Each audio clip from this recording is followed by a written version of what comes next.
Mr. Chair, good afternoon po. Hindi ko po talaga totoong trabaho yung corporate secretary. Yung totoong trabaho ko po doon is sa gate pass lang po. Nag-i-issue lang po ako ng gate pass sa may main gate. Marami ka na na-issue ng mga cheque. Yes po. Di ba? Yes Ano ang po. pinakamalaking in-issue mong cheque? Pinakamalaking in-issue mong cheque, how much? Nasa 500,000. Mr. 500,000. At saan mo kinuha ang perang yon? Bakit ka nagkaroon ng ganun kalaking pera? Samantalang sumasweldo ka lamang ng 23,000 a month. Hindi ko po pera, Mr. Chair. Kaninong pera yon? Saan ang galing? Sino nabigay? Si Cassandra. Opo. At yung mga boss mo, di ba? Si Ms. Correct. Cassandra Ong po.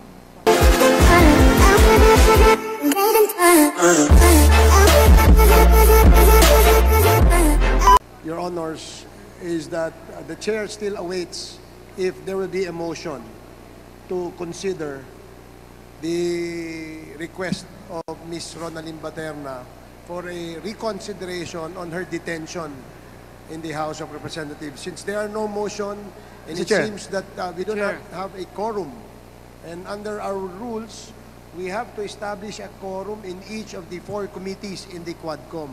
Therefore, we cannot rule on her request, and being so, Ronaldin Baterna will still be detained in the premises of the House of Representatives. Mr. Chairman, Congressman Fernandez and then Congressman Abante. Have we actually asked Ms. Baterna if she is now willing to tell the truth? Have we asked her? Why don't we ask her now if she's willing to tell the truth, so we will be able to talk about her request, Mr. Chair? Because if she will still insist that she will not tell us what we need to know, then of course I will even make a motion not to lift the motion of Congressman Baterna.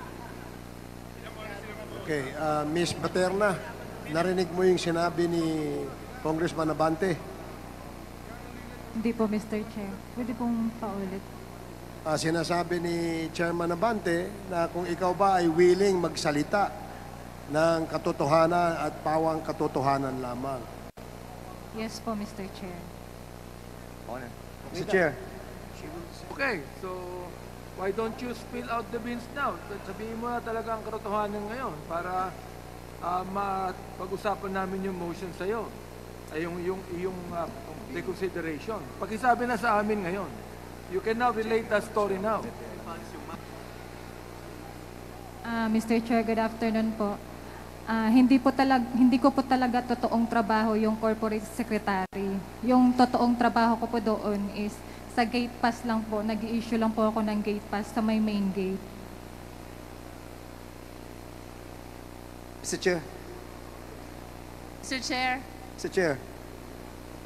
Para mapabilis po tayo. With the indulgence of Chairman Abante, because Chairman Abante has Kasi- the floor. Is that okay, Chairman Mr. Abante? Chair, I think it's already 5 p.m.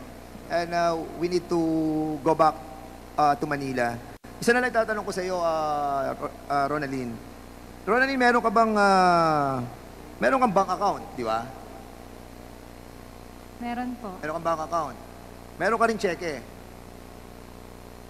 Meron kang po. cheque. You're under oath, tatandaan mo ha. Meron kang cheque. Ilang Meron po. cheque na na-issue mo mula na maging corporate secretary ka?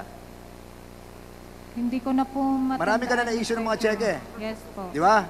Yes Ano ang po. pinakamalaking in-issue mong cheque? Pinakamalaking in-issue mong cheque, how much? Nasa 500,000. Mr. Chair. 500,000. Yes. And your salary is only 17,000. At na-increase ka, dumating yun sa 23,000. Am I right?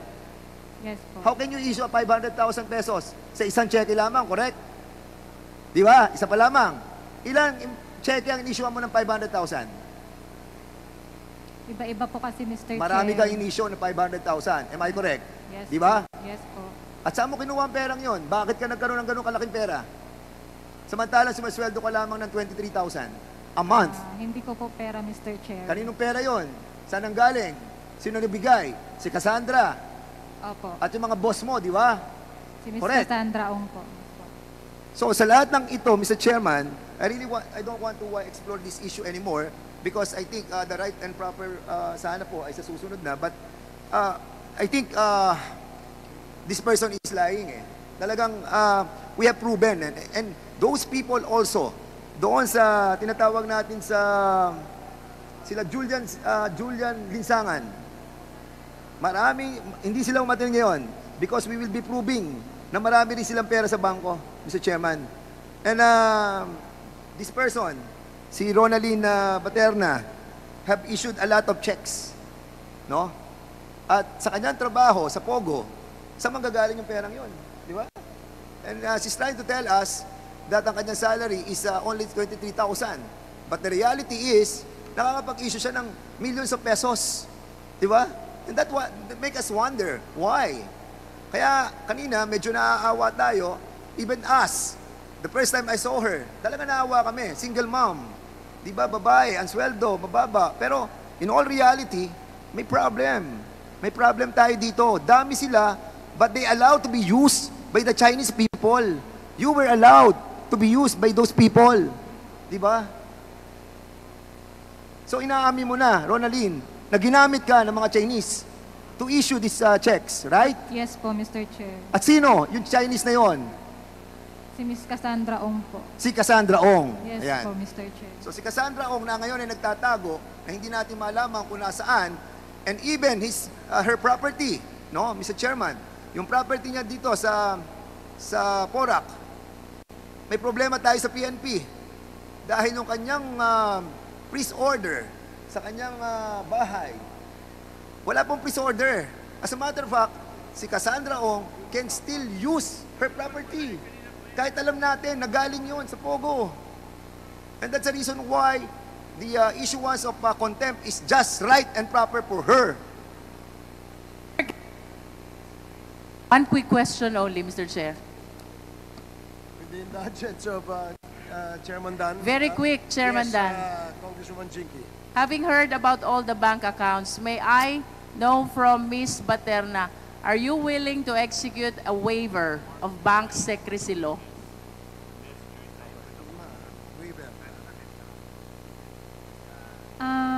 Naka-close na po yung account, Mr. Chair. Nonetheless, it is still protected by the bank secrecy law. So the question, Ms. Baterna, ikaw ba handang pumirma ng waiver? Binibigyan mo ng karapatan ang Quadcom na makita lahat ng bank transactions mo. It is answerable by yes or no only. Yes po, Mr. Chair.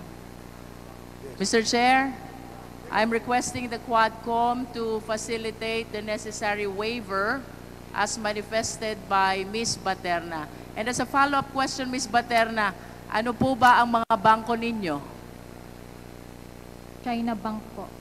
China Bank, what branch? Angeles, Mr. Chair. What else? Yun lang po, Mr. Chair. One bank only? Yes po sa akin, Mr. Chair.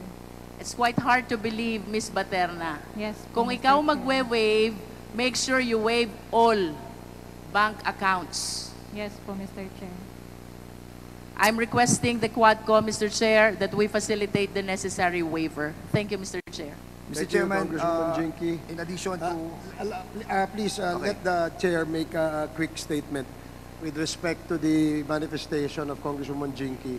So, the Secretariat is directed to coordinate with Ms. Baterna with respect to waiving her right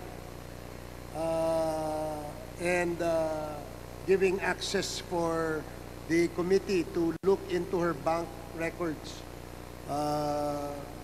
And that she is willing to tell all to this committee. Yan lang ba ang bank account mo? China Bank lang? Yes po, Mr. Chair. Wala ka na ibang bank account? Dati po meron AUB pero nilipat ko na po kasi sa China Okay. Bank, Mr. Sige. Chair. Chairman Dan Fernandez. Miss Ronaline Baterna, alam mo, sa totoo lang, talagang gustong-gusto ka namin tulungan. As a matter of fact, kung tatanungin mo, kasi single mom ka, gusto na namin sana makauwi ka na ngayon. Unfortunately, yung mga ebidensya that na nakuha namin leads to the fact that nakapag-issue ka ng mga cheque at si Cassandra Ong nagpadala sa iyo ng malalaking pera. If I may, no, if I may ask you, no, yung Whirlwind Corporation, nagpadala rin sa iyo ng malalaking pera doon sa checking account mo.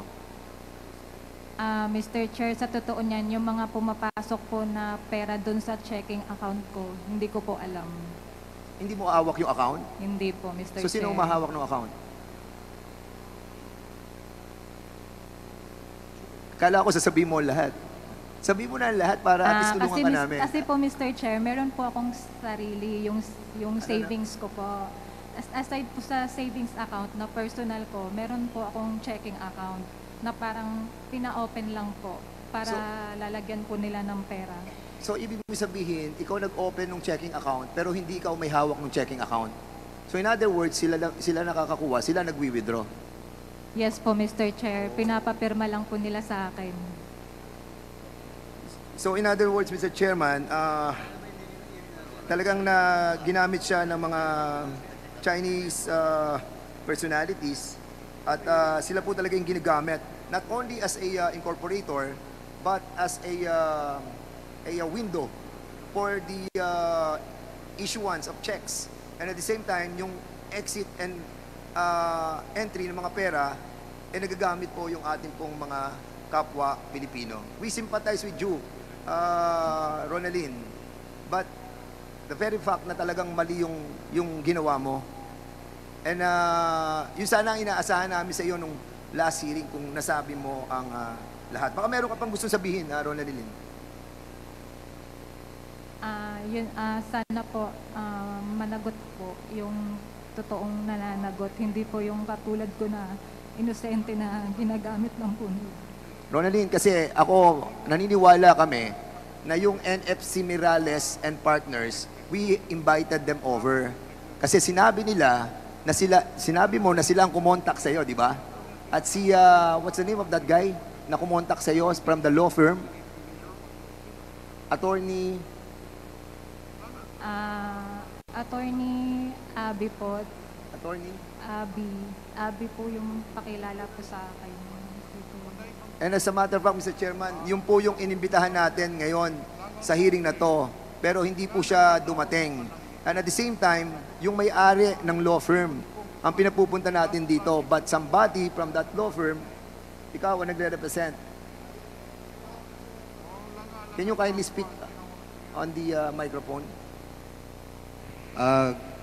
Good afternoon, Your Honor. I'm Attorney Henry O. Araneta. I'm counsel for this special occasion only to Miss Paterna, Your Honor. Who's the owner of the NFC? NFC is a law firm managed by Attorney Nadine Miralles, Your Honor, the one that wrote a letter to you. Okay, sino po ang kumontak sa inyo para bigyan ng legal services si Ronaldin? Tinawagan po ako kagabi, Your Honor, alas 11. No, what I mean is that sino yung nag-engage sa inyo? Tinawagan Para sa ko na services Attorney for her. Miralles. Sabi niya kasi hindi siya makaka-attend. Sino May yung hearing sabi? kasi siya sa Taytay. Si Attorney Miralles po. So, kanina po pagdating, inausap ko po yung detainee, tapos kinonfirm ko po yung mga sinabi niya sa inyo. Thank you, Attorney. I think what we need is the owner of the NFC Mirales. She knows that I have communicated that she has been named as a resource person. So, hopefully next time, she'll be around. No? I will tell her, Your Honor. And for us to find out sino nag-engage ng services ng NFC for... They are in a better position to say that, Your Sige. Honor, not me. Mr. Chair. Attorney Araneta, Your Honor. Attorney Araneta, no? Meron bang engagement contract si Miss Ronaldin sa NFC law firm? Ang pagkaalam ko, wala po, Your Honor. Parang, she just asked to be accompanied sa Senate and dito ng lawyer ng NFC. Are you doing this pro bono para kay Ronaldin? Pro hac vice, Your Honor. You can ask her kung ano. For Okay. the meantime. Sinong pumili nung law firm na nagre-represent sa'yo? Sila po yung nag-contact po sa akin, Mr. Chair. Pakilakas mo lang. Sila po yung nag-contact sa akin. Hindi ikaw ang pumili. Hindi po, Mr. Chair. Yung boss mo ang pumili. Hindi ko po alam kung sino po yung kausap nila, Mr. Chair. Well, okay. Sige, salamat. We need the presence of Attorney Mirales in the next Yes, Your scheduled Honor, hearing. will inform her, Your Honor. Thank you. And also, Mr. Chairman, si Attorney Medina, now I remember. Ang sinasabi kasi, ang sinabi mo sa amin, Ronaldin, si Attorney Medina. Yung nag-prepare po ng mga papers na pinapapirma po sa akin. Siya yung tumawag sa'yo, di ba? Si Ay. Attorney Medina. Hindi po. Si Attorney Medina po is parang lawyer ng company kung saan ko po Hindi na, pinipirmahan. can you kindly remove your para makita namin magandang mumukha? Ayan, oh. So, huwag ka na maya at alam naman namin na nagamit ka lang.